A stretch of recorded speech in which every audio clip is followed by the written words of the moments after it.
अभी कुछ देर पहले हम लोग रस्सी से जहाँ लाइन से बना रहे थे यहाँ पे लाइन्स वगैरह, तो अभी थोड़ा मंडुआ लगा दिया गया है और यहाँ पे किसान लगे हुए हैं मंडुआ लगाने में। हमारे पीएसआई के टीम के मेंबर्स भी लगे हुए हैं।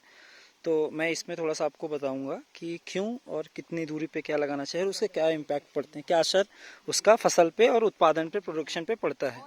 तो जैसा कि आप देखेंगे कि जो पहाड़ों के खेत हैं, ये वाला खेत तो फिर भी सीधे टेढ़े होते हैं। तो वैसे जो एससीआई का मेथड है, जो इसका सिद्धांत है, उसके अनुसार हमको तकरीबन 1 फीट की दूरी पे लाइन से लाइन और जो ये पौधे से पौधे की दूरी है 1 फीट पे रखना चाहिए, है ना। और जो नर्सरी है, नर्सरी से उखाड़ने का जो है कि कम से कम हम 15 से 20 दिन की नर्सरी पहाड़ों के उसमें, क्योंकि यहाँ पे ठंड होती है तो थोड़ा सा जो पौधे होते हैं वो उनकी ग्रोथ कम होती है। तो हम प्लेन्स की तुलना करेंगे तो प्लेन्स में जितना 10 से 15 दिन में या 20 दिन में पौधे बड़े हो जाते हैं, उतना पहाड़ों में नहीं हो पाते हैं। तो इसलिए नर्सरी थोड़े से ज़्यादा दिन की होती है।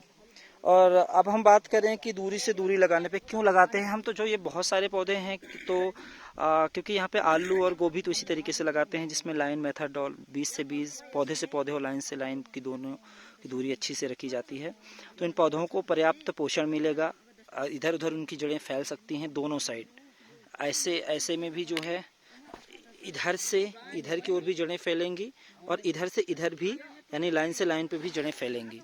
तो इससे जो है इनको पर्याप्त पोषण मिलेगा, जड़ें फैलेंगी तो इनमें थोड़ा टिलर्स आने की भी संभावनाएं रहेंगी और इनको पर्याप्त मात्रा में हवा, पानी, पोषण आदि सबकी पूर्ति होगी।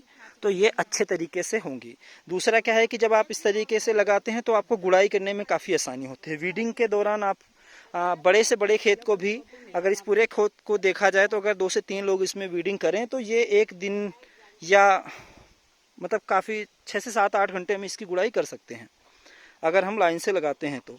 और वहीं अगर हम तुलना करें कि पारंपरिक खेत की, तो पारंपरिक खेत अगर पारंपरिक विधि से जो लगाते हैं, अगर इतना बड़ा खेत लगाया जाएगा तो इसमें गुड़ाई करने में इनको 4 से 5 दिन भी लग सकते हैं अगर जिस तरीके से ये लोग लगाते हैं, क्योंकि उसमें पौधे के भी उखड़ने का रिस्क रहता है। और इस तरीके से में क्या है कि अगर आप ऐसे हैं तो आपको ऐसे गुड़ाई कर देनी है और आप ऐसे भी गुड़ाई कर सकते हो, क्योंकि दोनों साइड से जगह पर्याप्त रहती है। तो हम लोगों ने जो उत्तराखंड में पिछले 6 से 7 सालों से जो पीएसआई मंडुआ पे ये काम कर रही है एससीआई मेथड का, तो उसमें से हमने देखा है कि 30 to 35% जो है इंक्रीमेंट होता है प्रोडक्शन में। अगर किसी खेत में मतलब ये है कि 30 से 35% की वृद्धि तक हो जाती है उत्पादन में, साथ में ही पुआल के उत्पादन में भी वृद्धि होती है। और अगर बारिश नहीं हुई या ज़्यादा थोड़ा सूखा पड़ गया या ज़्यादा ही बारिश हो गई, तो उस कंडीशन में जो एससीआई मेथड से पौधा या फसल आपने लगा रखी है वो फिर भी अपने आप को थोड़े दिन तक पारंपरिक की तुलना में ज़्यादा सर्वाइव कर जाती है, क्योंकि पौधे हष्ट और पुष्ट होते हैं। तो अभी हम लोगों ने लगाया है, अभी पूरे खेत में ये लोग लगाने वाले हैं और प्रोडक्शन इसके बाद देखा जाएगा जब इस पर भी वीडिंग और हम लोग इस पर जो है ऑर्गेनिक मैन्योर्स वगैरह जो गांव वाले खुद बनाएंगे, ये किसान, हम इनको बताएंगे कैसे बनाया जाता है। इसके बाद फिर इसका प्रोडक्शन जो है देखा जाएगा।